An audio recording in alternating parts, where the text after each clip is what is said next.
Para continuar, vamos a exponer los 10 casos de factorización. Como primer caso tenemos el factor común.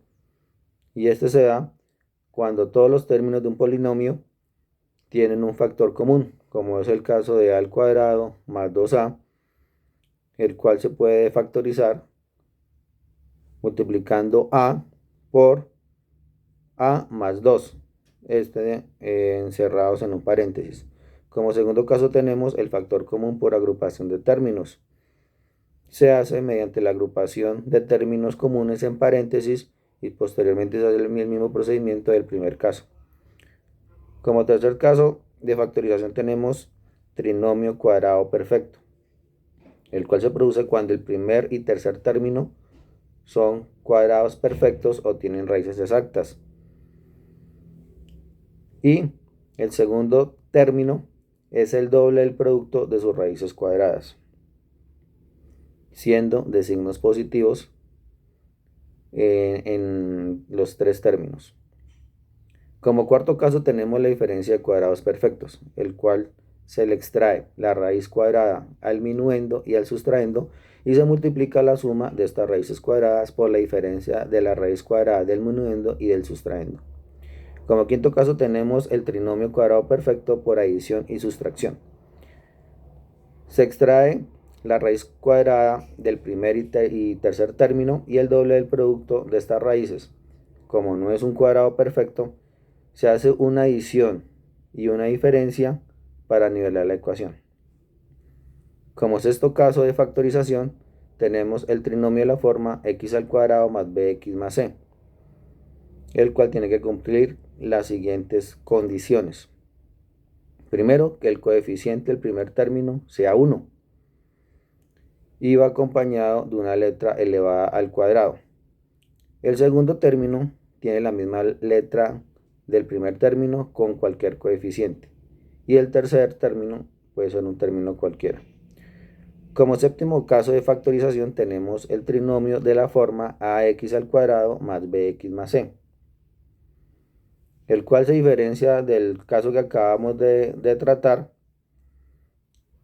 en el que el primer término ya no va a ser 1, puede ser cualquier coeficiente y se hace igual procedimiento.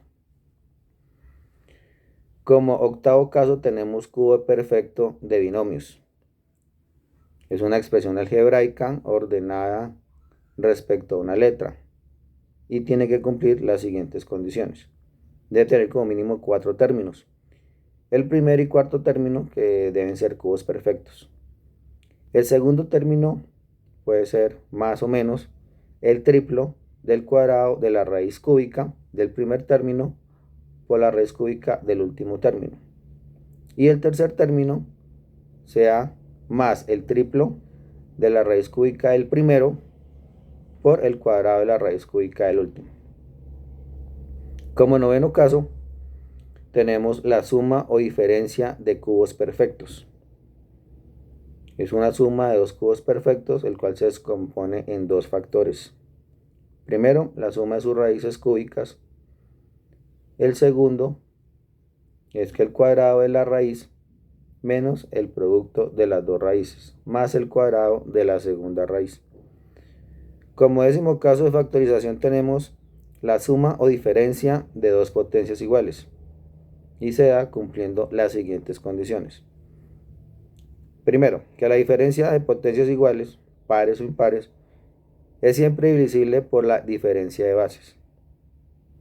También, que la diferencia de potencias iguales, pares, siempre es divisible por la suma de las bases. Que la suma de potencias iguales, impares, siempre es divisible por la suma de las bases. Y la suma de potencias iguales, pero pares, nunca va a ser divisible por la suma de las diferencias de las bases. Continuamos con el teorema de los ceros, el cual debe tener ciertas condiciones. Primera, que el polinomio debe tener coeficientes enteros. Hay que organizar la ecuación. Posteriormente se divide el último coeficiente por el coeficiente del primer término. Se ubican los divisores de los dos y posteriormente se realiza una división sintética hasta encontrar los ceros, dejándolo en una ecuación cuadrática. Y para finalizar vamos a hablar sobre el teorema de Pitágoras, el cual se debe cumplir en todo triángulo rectángulo, en donde el cuadrado de la hipotenusa es igual a la suma de los cuadrados de los catetos. Y para hallar uno de los catetos es igual a la diferencia del cuadrado de la hipotenusa como el de uno de los catetos.